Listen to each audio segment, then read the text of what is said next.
ഇപ്പോൾ പുതിയൊരു വിഷയം കിട്ടിയിട്ടുണ്ട് കേട്ടോ.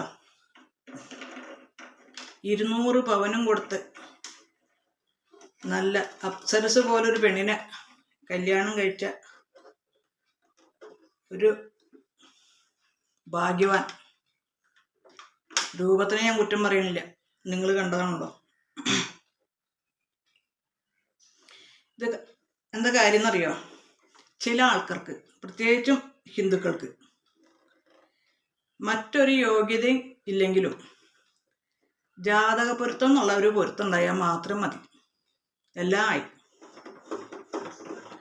അത്തരം കുറേ ആൾക്കാരെ ഞാൻ കണ്ടിട്ടുണ്ട്, ഞാൻ തന്നെ ഓർക്കാറുണ്ട്. ഞാൻ ഹിന്ദു ആണെങ്കിലും ഞങ്ങളുടെ ജാതിയിൽ പെട്ടവർ പെണ്ണുങ്ങൾക്ക് ചേർച്ചയുള്ള അത്യാവശ്യം ജോലിയോ കാര്യങ്ങളോ രൂപത്തിൽ നമ്മൾ ചേർച്ചയൊക്കെ നോക്കിയിട്ടേ കല്യാണം കഴിക്കാറുള്ളൂ. അല്ലാതെ ആണായി പിറന്നാൽ മാത്രം മതി, ജാതകത്തിൽ പൊരുത്തമുണ്ടായാൽ മാത്രം മതി എന്നും പറഞ്ഞുകൊണ്ട് ഒന്നും കല്യാണം കഴിച്ചു കൊടുക്കാറില്ല.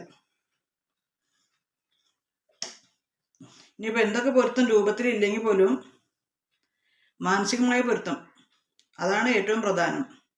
ഇവിടെ എന്താണ്, ആ പെണ്ണിന് ഐശ്വര്യം പോരാന്ന് പറഞ്ഞോണ്ടല്ലേ, ഐശ്വര്യമില്ല, അല്ലാണ്ട് അവൻ പഠിക്കാനിട്ടല്ല, അവളുടെ ഐശ്വര്യക്കുറവ് കൊണ്ടാണ് അവൻ പാസ്സാവാഞ്ഞിരുന്നു. എന്താന്ന് നോക്ക്, അവൻ പഠിക്കാണ്ട് അവന് പിച്ചിലെടുക്കാൻ പറ്റുന്നത് ആ സുന്ദരി പെണ്ണിൻ്റെ ഐശ്വര്യക്കുറവ്. അല്ല, ഞാൻ എൻ്റെ അഭിപ്രായത്തിൽ ആ വീട്ടുകാരെ പറഞ്ഞാൽ മതി. എവിടെയെങ്കിലും ഒരു ജോലി ഉണ്ടെന്ന് കണ്ട് ആ മോൾക്ക് ഒരു ചേർച്ചയില്ലാത്ത ഒരുത്തിന് എടുത്താൽ പൊങ്ങാത്തത്ര സ്ത്രീധനം കൊടുത്ത് അവർ കല്യാണം കഴിച്ചല്ലോ.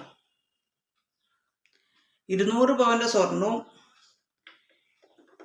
ലക്ഷങ്ങളും വീടും കാറും എല്ലാം കൂടി കൊടുത്തിട്ട് വാങ്ങിച്ച മുതലാണത്. ഇപ്പോൾ ആകെ 25 ദിവസം മാത്രമേ താമസിച്ചിട്ടുള്ളൂ ഇത്രേ. ഈ 25 ദിവസം കൊണ്ട് എന്തറിയാൻ ഒരാളെ പറ്റി? എന്നൊക്കെ അവർ തമ്മിൽ നല്ലൊരു ബന്ധം ഉണ്ടായിരുന്നു തന്നെ ആർക്കറിയാം.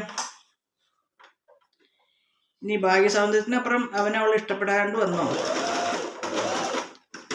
ഓരോ ചെറുപ്പക്കാർ പെണ്ണ് കിട്ടാതെ നടക്കുന്നു.